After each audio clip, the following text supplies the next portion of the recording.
सांख्य कारिका संख्या 51 से आरंभ कर रहे हैं। इसमें सिद्धियों का उल्लेख है। ऊह शब्दो अध्ययनम दुख विघाता त्रयस्सुहित प्राप्ति दानम च सिद्धयो अष्टौ सिद्धे पूर्वो कुश त्रिविधा अध्ययन शब्द विद्या अर्थात अर्थज्ञान, ऊह अर्थात कल्पना करना या विभिन्न विषयों या पढ़े हुए विषय का परीक्षण करना, सुहित प्राप्ति सुहृदों से मित्र आदि से शास्त्र चर्चा करना, दानम दान, त्रयः दुख विघाता 3 प्रकार के दुखों का विनाश, अष्टौ सिद्धियाँ 8 सिद्धियाँ, पूर्व सिद्धियाँ पूर्व अतः विपर्यय अशक्ति और तुष्टि, त्रिविधा अंकुशः विपर्यय अशक्ति और तुष्टि ये 3 प्रकार की बाधाएं हैं। कथा संख्या 52। इसमें बौद्धिक और भौतिक दोनों प्रकार की सृष्टियों की उपयोगिता प्रतिपादित है। न विना भावैर्लिंगम न विना लिंगेन भाव निर्वृत्ति लिंगाख्यो भावाख्यस्तस्मात् द्विविधः प्रवर्तते सर्गः। भावै विना लिंगम न, भाव के बिना अर्थात बौद्धिक सृष्टि या सर्ग के बिना, लिंगम न, लिंग अर्थात भौतिक सृष्टि नहीं होती है। लिंगेन बिना भाव निवृत्ति न, लिंग ज्ञान अर्थात भौतिक सृष्टि के ज्ञान के बिना भाव निवृत्ति न, भाव से निवृत्ति नहीं होती है। तस्मात् इसलिए लिंगाख्या भावाख्या द्विविधा सर्गः प्रवर्तते, इसलिए 2 प्रकार की सृष्टि रचना होती है जिनके नाम हैं लिंग और भाव। प्रस्तुत कारिका में भौतिक सृष्टि के भेद प्रतिपादित हैं। अष्टविकल्पो दैवस्तैर्यज्ञोनश्च पंचधा भवति मानुषकश्चैकविधः समास्तो भौतिकः सर्गः। दैवः अष्टविकल्पः भवति, देव सृष्टि 8 प्रकार की होती है। तैर्यज्ञोनः पंचधा भवति, तिर्यक योन की सृष्टि 5 प्रकार की होती है। मानुषा च एकविधा, मानव सृष्टि एक ही प्रकार की होती है। अयम समासता भौतिक सर्गः, संक्षेप में यह भौतिक सृष्टि है।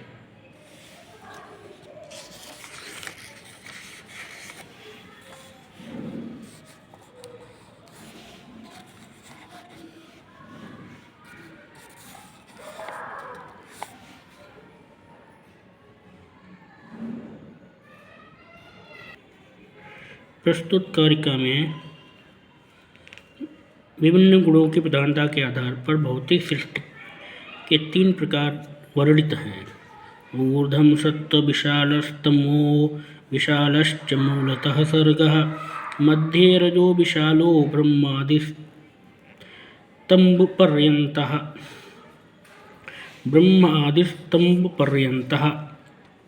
ब्रह्मा से लेकर तृण पर्यंत सर्गः जो सृष्टि है।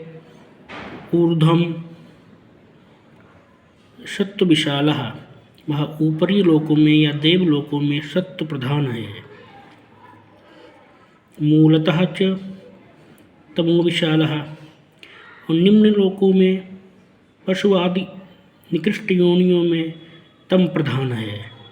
मध्य रजो विशालः, और मध्य लोक में अर्थात मानव लोक में रजोगुण प्रधान है। प्रस्तुत कारिका संख्या 55 में ईश्वर कृष्ण ने कहा है कि इस संसार में विभिन्न योनियों में चेतन पुरुष दुख प्राप्त करता है। तत्र जरा मरणकृतं दुखं प्राप्नोति चेतनः पुरुषः लिंगस्याभिनिवृत्तेस्तस्माद् दुखं स्वभावेन।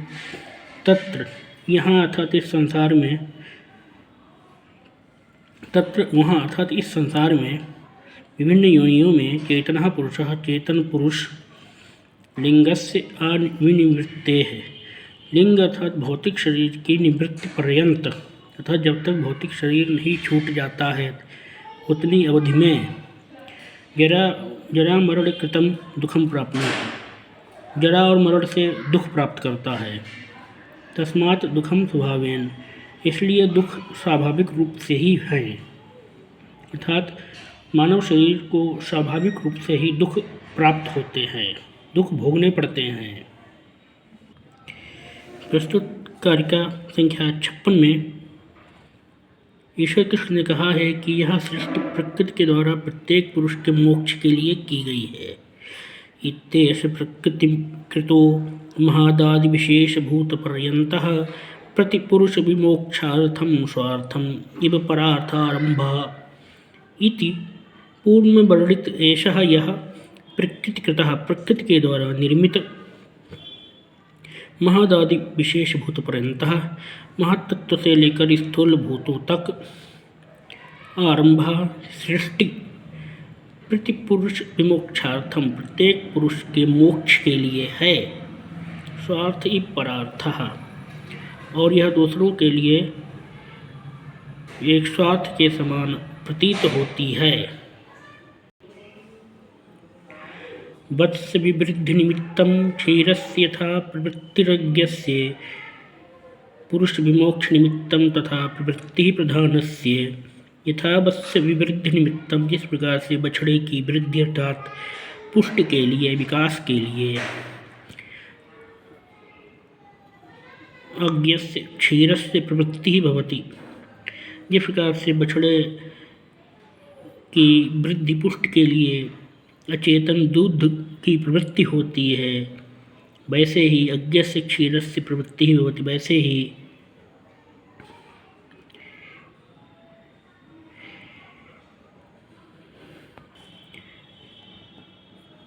पुरुष विमोक्ष निमित्तम, पुरुष के मोक्ष के लिए प्रधानस्य प्रवृत्ति भवति, प्रधान अर्थात प्रकृति की प्रवृत्ति होती है।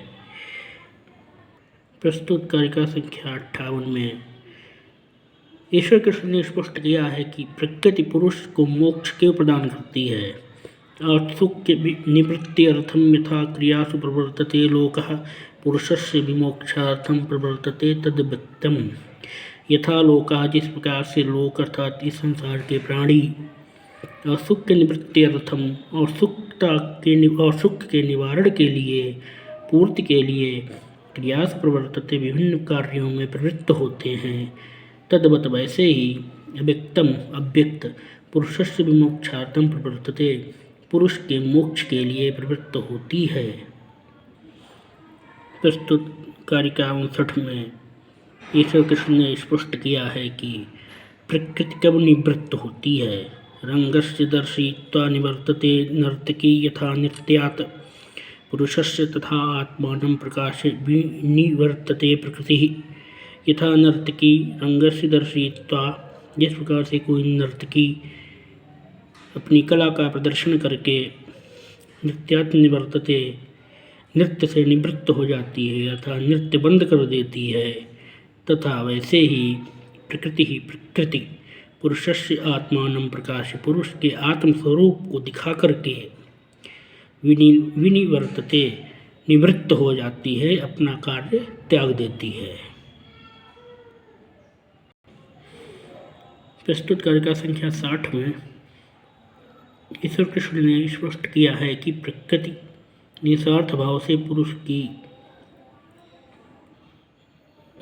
अभीष्ट की पूर्ति करती है। नानाविधैरुपायैरुपकार्यणः पुंसः गुणवत्यगुणस्य सतस्तस्य अर्थम अपार्थकं चरति। उपकारिणी गुणवती प्रकृति, उपकारिणी और गुणवती प्रकृति, पुंसः अनुपकारिणः, पुरुष के अनुपकारी अर्थात बदले में उपकार नहीं करने वाला, अगुणस्य सतः निर्गुण गुणविहीन होने पर भी, तस्य अर्थम उसके उद्देश्य को, नानाविधि उपाय ही अपार्थम चरति विभिन्न प्रकार के उपायों से पूर्ण करती है। प्रस्तुत कारिका संख्या 61 में ईश्वर कृष्ण ने कहा है कि प्रकृति जिस पुरुष से निवृत्त हो जाती है उसके प्रति पुनर्प्रवृत्त नहीं होती है। प्रकृतेः सुकुमारतरं न किंचिद अस्ति इति मे मतिर्भवति। या दृष्टास्मि इति पुनर्न दर्शनम उपैति पुरुषस्य। प्रकृतेः सुकुमारतरं किंचिद नास्ति, प्रकृति से अधिक कोमल लज्जालु कोई नहीं है। इति मे मतिः, ऐसा मेरा विचार है। यतोहि, क्योंकि, या दृष्टा अस्मि, क्योंकि जो मैं देख ली गई हूँ, इति इस विचार से पुनः पुरुषस्य दर्शनम न उपैति, पुरुष को पुनः नहीं दिखाई पड़ती है, अर्थात पुरुष से अगोचर हो जाती है। प्रस्तुत कर्ता संख्या 62 में ईश्वर कृष्ण ने कहा है कि चूँकि प्रकृति ही पुरुष के प्रति प्रवृत्त और निवृत्त होती है, अतः मानो प्रकृति का ही संसरण बंधन मोक्ष होता है, पुरुष का नहीं। तस्मान् बद्धते अनद्धानमुच्यते नापि संसरति कश्चित्, संसरति बद्धते मुच्यते च नानाश्रया प्रकृति। तस्मात्, इस कारण से, अद्धा वास्तव में, कश्चित् न बद्धते, न मुच्यते, नापि संसरति, कोई भी पुरुष न बंधता है, न छूटता है, और न ही जन्म मरण के बंधन में पड़ता है। नाना आश्रया प्रकृति, अनेक आश्रय प्राप्त करने वाली प्रकृति ही संसरति बद्धते मुच्यते च, संचरण करती है, बंधती है और मुक्त होती है। प्रस्तुत कारिका संख्या 63 में ईश्वर कृष्ण ने यह स्पष्ट किया है कि प्रकृति किस प्रकार से बंधती और मुक्त होती है। रूपै सप्तभिरेव तु बध्नाति आत्मना प्रकृति, सैव च पुरुषार्थं प्रति विमोच्यति एकरूपेण। प्रकृति सप्तभिः एव रूपैः तु आत्मना आत्मानं बध्नाति, प्रकृति अपने सात ही रूपों या भावों से स्वयं के द्वारा ही स्वयं को बांधती है। सा एव च पुरुषार्थं प्रति एकरूपेण, वह प्रकृति पुरुषार्थ की पूर्ति के लिए एक ही प्रकार अर्थात एक ही रूप, भाव या ज्ञान से आत्मानं विमोचयति, स्वयं को मुक्त भी करती है, स्वयं को छुड़ाती भी है।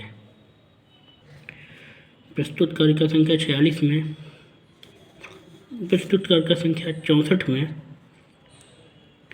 ईश्वर कृष्ण ने कहा है कि तत्व विषयक ज्ञान या चिंतन के अभ्यास से शुद्ध ज्ञान प्राप्त होता है। एवं तत्व अभ्यासवान अस्मि न मे न मिहि इत्यपरिशेषम अविपर्याद विशुद्धम केवलम उत्पद्यते ज्ञानम। एवं तत्व अभ्यासान्नास्मि न मे नाहम इति परिशेषम अविपर्याद विशुद्धम केवलम उत्पद्यते ज्ञानम। एवं इस प्रकार से तत्व अभ्यासात, तत्व के अभ्यास के कारण से, ना अस्मि, मैं नहीं हूँ, न मैं, यह मेरा नहीं है, न अहम, मैं नहीं हूँ, इस प्रकार से अपरिशेषम, संपूर्ण रूप से,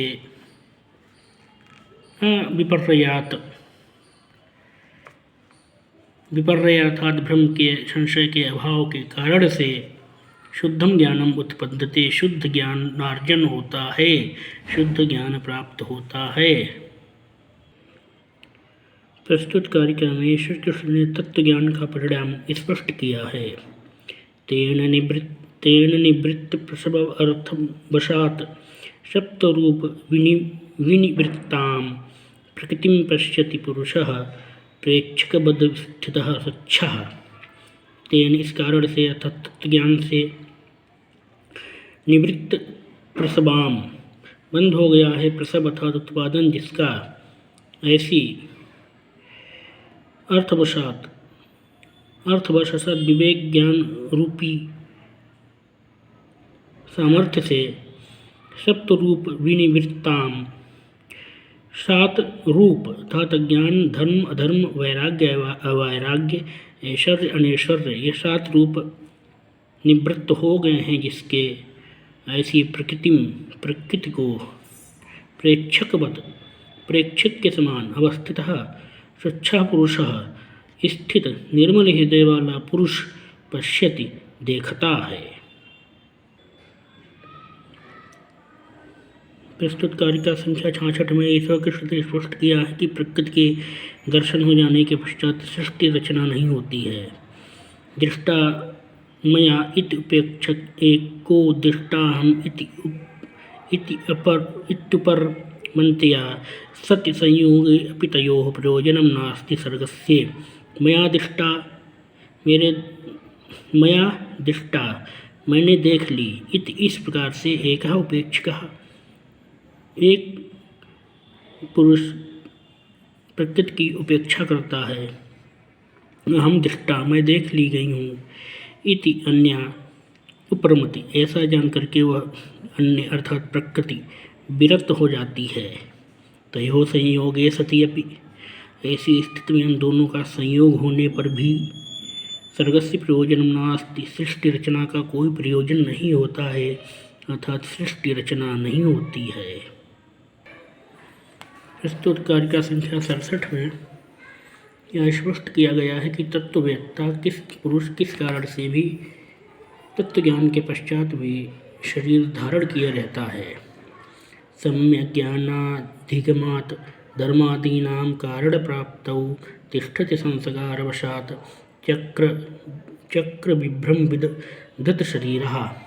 सम्यक ज्ञान अधिगमात् तत्व ज्ञान की प्राप्ति होने से धर्मादीनां कारण प्राप्तौ धर्म आदि के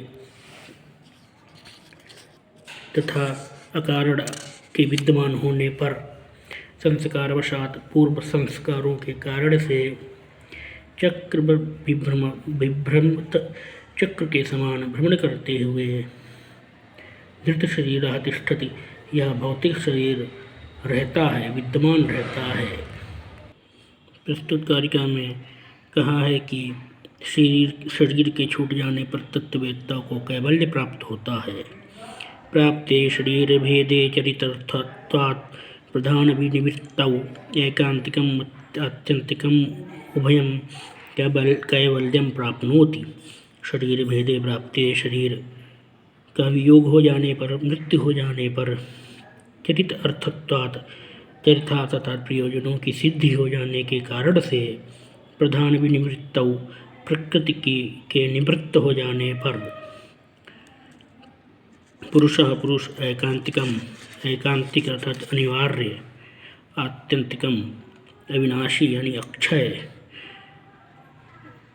उभयम कैवल्यम प्राप्नोति इन दो प्रकार के कैवल्य को अर्थात मोक्ष को अर्थात दुख मुक्ति अवस्था को प्राप्त करता है। प्रस्तुत कारिका संख्या 69 में श्री कृष्ण ने सांख्य दर्शन के ज्ञान का इतिहास वर्णित किया है। पुरुषार्थ ज्ञानम इदं गुह्यं परम ऋषिणा समाख्यातं स्थिति उत्पत्ति प्रलयादिश्चिन्तयन्ते यत्र भूतानाम् इदं गुह्यं पुरुषार्थ ज्ञानम पुरुषार्थ विषय की यह गोपनीय ज्ञान परम ऋषिणा समाख्यातं परम ऋषि महर्षि कपिल ने कहा था इसका उपदेश दिया था।